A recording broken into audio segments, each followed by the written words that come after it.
All right. So your first program. Now, normally, if we were in class, we would be walking through this. So we'll kind of walk through it together um, virtually, right, through the video.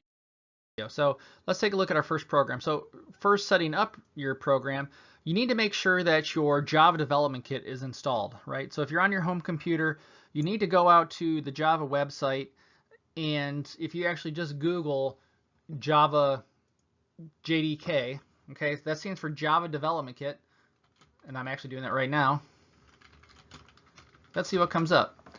All right, so you're going to get your first link if you Google it. I don't know if you use DuckDuckGo or Bing or whatever else you use, but in Google, if you type in Java Development Kit, your first thing is going to take you to the Java SE Development Kit 8. You click on that link, and you're going to see all kinds of different stuff. But I will tell you right now that if you run the Java SE Development Kit 8U152, so I'm going to write this down, 8U152, all right, that will be the one that you want. All right, so you're going to click accept the terms of use, and then you're going to go down to Windows 64 if you're on a 64-bit Windows machine, or Windows x86 if you're on a 32-bit Windows machine. And if you're on anything else like some kind of Linux system, well, then you're going to download the applicable one, or Mac, download the applicable one. And then you're going to actually download your Java development kit. You're going to install it, and it's going to put itself, we're going to use Windows as an example, but it's going to put itself somewhere, and you need to know where this is, okay? Because you will probably need to set up your path variables accordingly, so that way you can run the Java compiler from any folder on your computer. So in order to do that, on Windows 10, you're going to hit your Windows key and type path, and you're going to select your edit environment variables. Okay, and then if you're running on Windows 7 or 8, God help you, but you can do the same thing through this way right there. And you want to make sure that you have this set in your path variables. So on the next slide, I'm going to go ahead and take a video of that and show you what we're talking about. All right. Okay, so let's go ahead and take a look at where all that stuff is at. So if I pull up my File Explorer, and I just did that by Windows key E, you can do it however way that you'd like to do it. And I'm going to go to my C drive, and I'm going to go to Program Files, and I'm going to go down to Java, right there. Okay, you can see that I have two different Java development kits and Java runtime environments. The Java development kits right here are what enable me to write Java programs. So I have to have these installed in order to actually write Java programs. The Java runtime environment is what your JVM uses to run. So you can have a runtime environment without having the development kit, and you can have a development kit without having the runtime environment. However, you can't program with the unless you have the JDK, and you can't run your Java program unless you have the JRE. All right. So I've got, this is Java 8 and this is Java 8. They're just two different releases. This is release 45 and 112, whatever the Oracle's versioning standards are. And so I'm going to pick one of these. I'm going to say 45, and I'm going to look at my bin, and you can see in my bin is Java and Java C.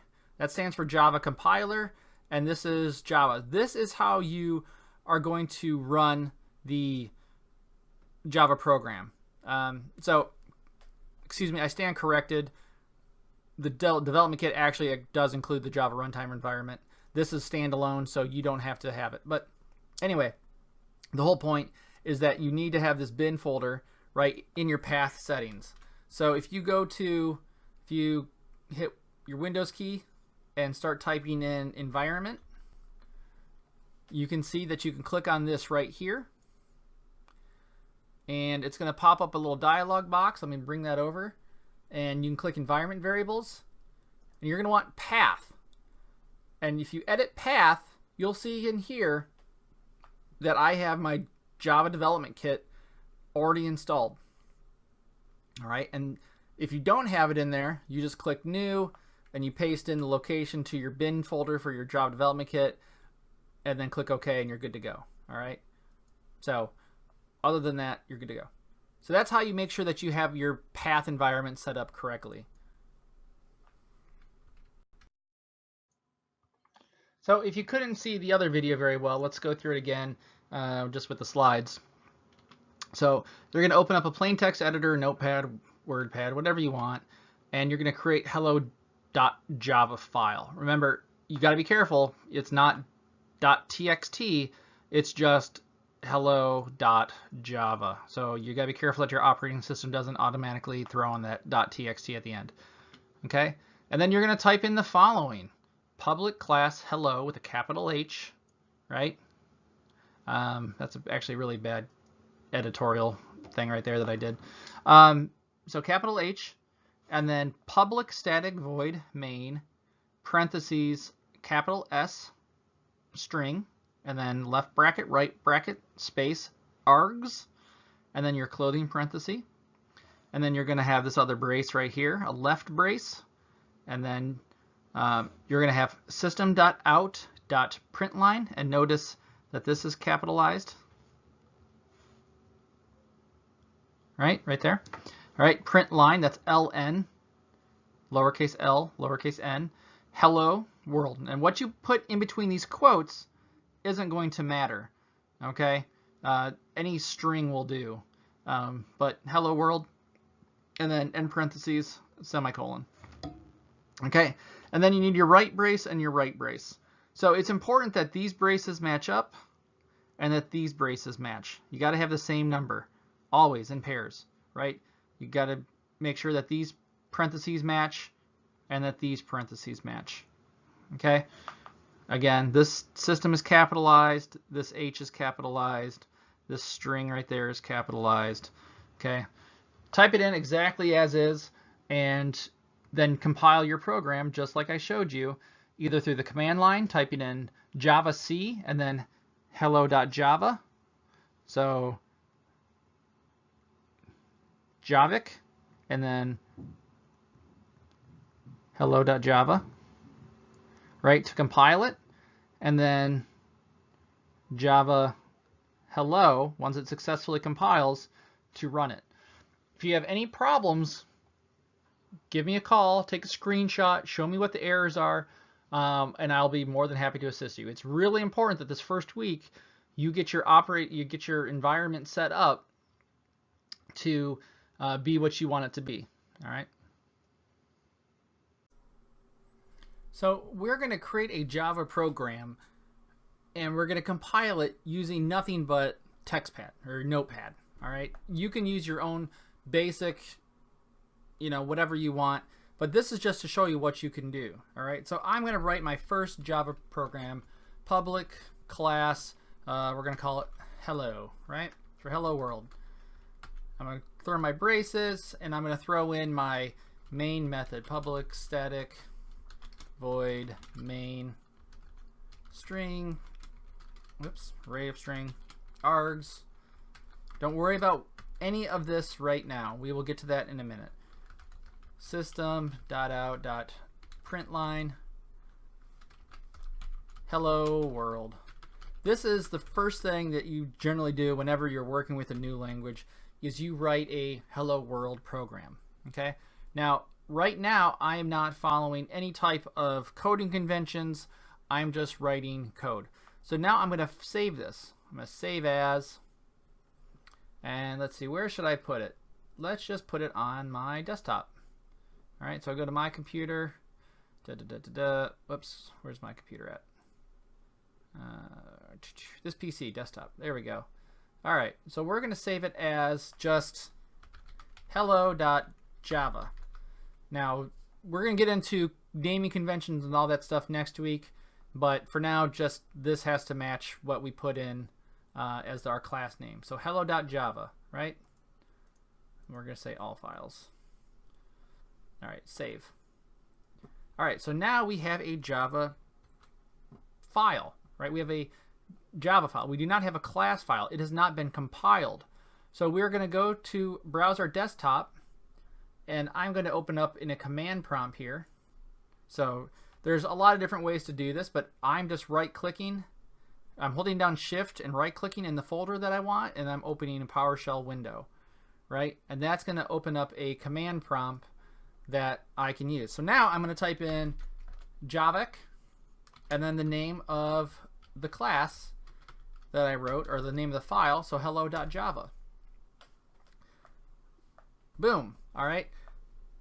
It compiled without errors. So if we look at our desktop, we should see a hello.class. Let me refresh this. So here you can see hello class. That's how I know that my Java program compiled correctly, is because it, A, I didn't get any warnings, and B, I have a file there that I can execute, right? I can now run the Java program by typing Java hello. And there it goes, hello world. So that is our first Java program, and I showed you how to do it from the command line with just a text pad with no other fancy editors, no nothing, okay? Now, if you were to, say, make a mistake in your program, say I forgot this semicolon right there, we're going to save it, right? We go back to our terminal. If I try compiling it again, look at that. It says, hello, Java, for error, semicolon, expected, right? So this error message right here tells us exactly what we did wrong. It said, this semicolon was expected on line 4 right here. Like, oh, 1, 2, 3, 4. Yep.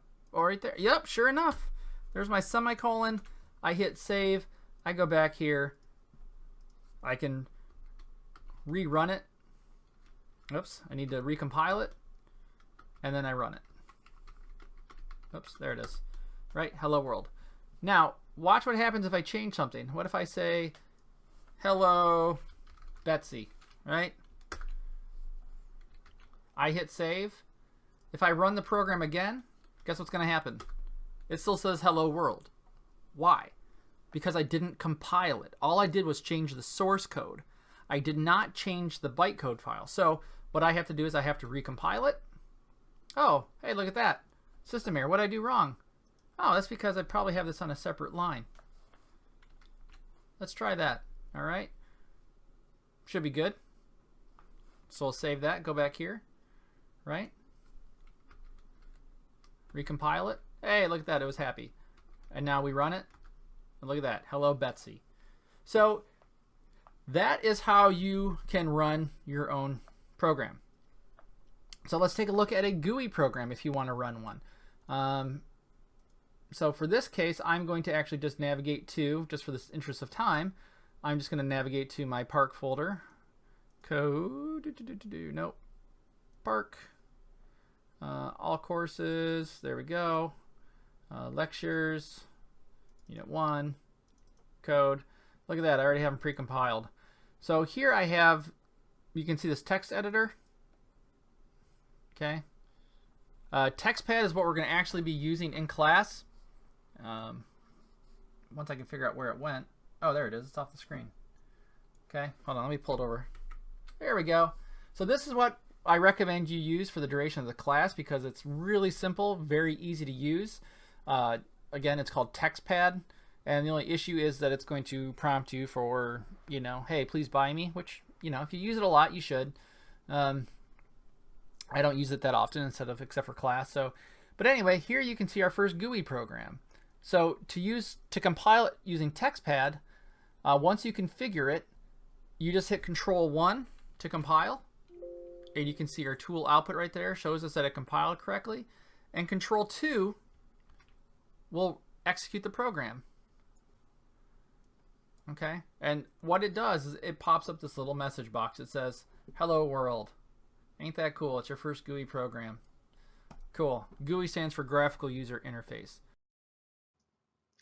So, and here again, the process for compiling your Java code. If you couldn't see it in the video from my desktop, you're going to open up a command prompt wherever you saved your file, right? So you're going to use, if you're in Windows, you're going to use Windows key and R, and you're going to then type in command, which is going to bring up to the command prompt. and then you're going to have to navigate to the correct folder. Okay. If you don't know how to do that, internet is your friend, or you can give me a call and say, hey, this is where I'm at. How do I get to where do I need to be? Again, this is one of those places where, hey, you should probably do some research and figure it out. But you get to that location in your file directory and wherever you saved your file, and then again, it's Javic for Java compile, and then your Java file name with the extension. Okay, that will create your hello.class file. All right, and then to run the program, you just run Java hello. Notice you don't have to type in .class, it's just Java hello. Okay. So that's what it should look like if I get rid of the ink. Hold on, there you go. So that's what you should look like in your prompt. And then obviously this path right here will change depending on wherever you created and saved your file.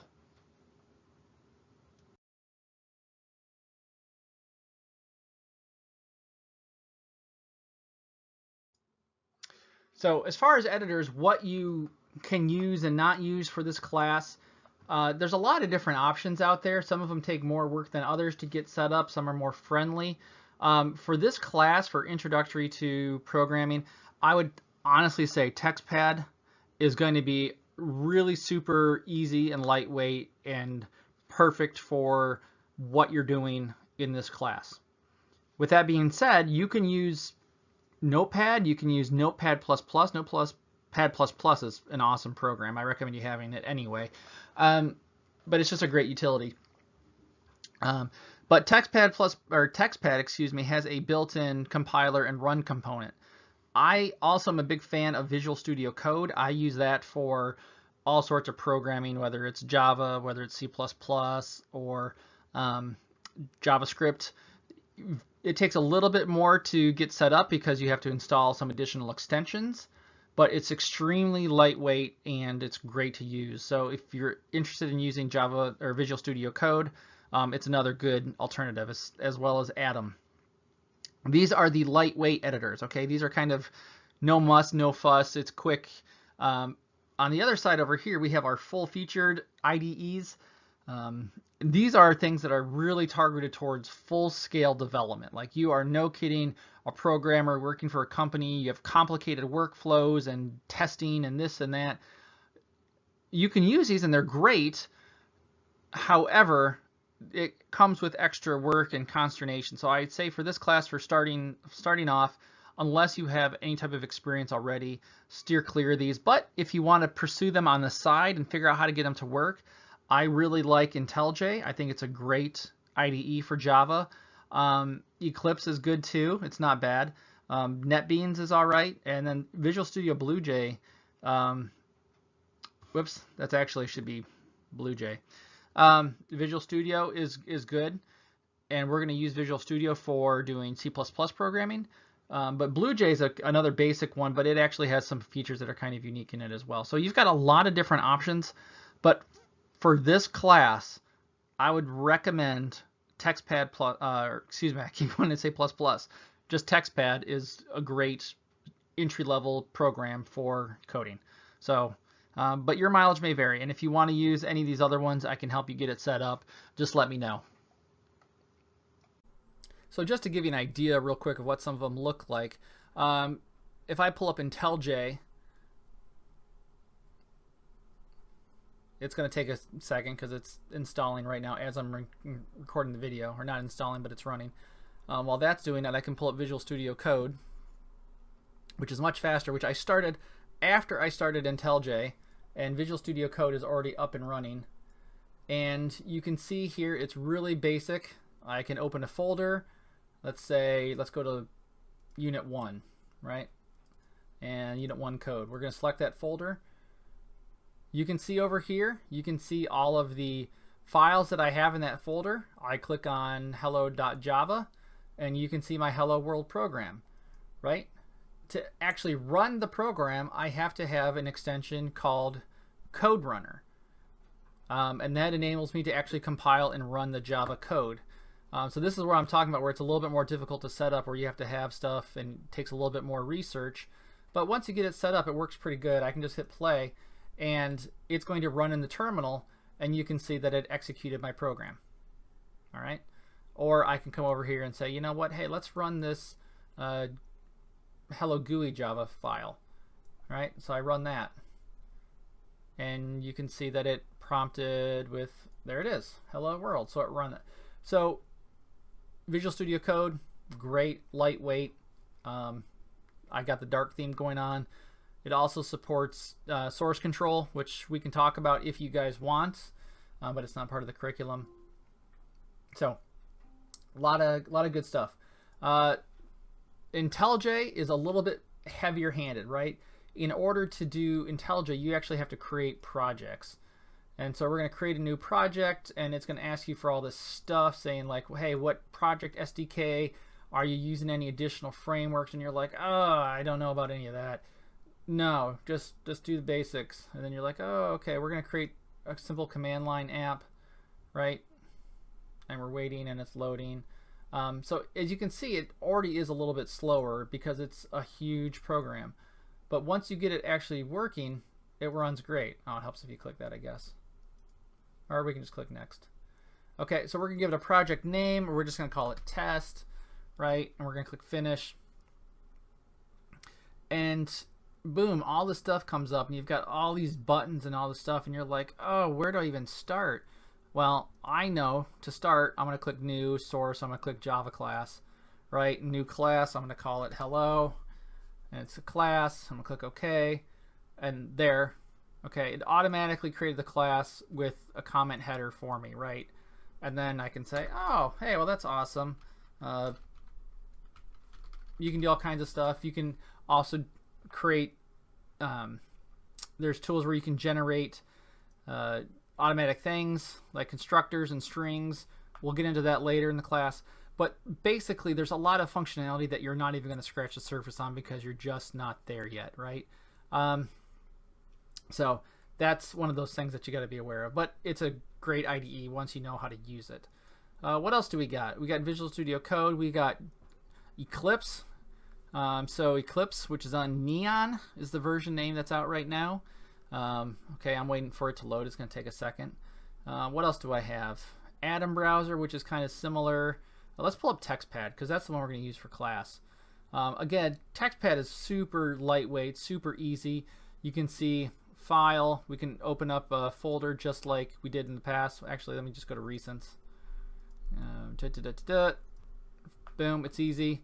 You can change the text size all you want. There's a couple different options, but it's basically what you see is what you get.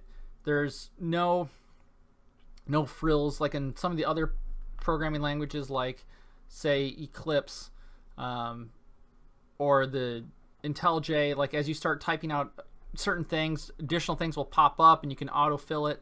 This doesn't do that. Okay, it's pretty much a text editor that you can run and compile.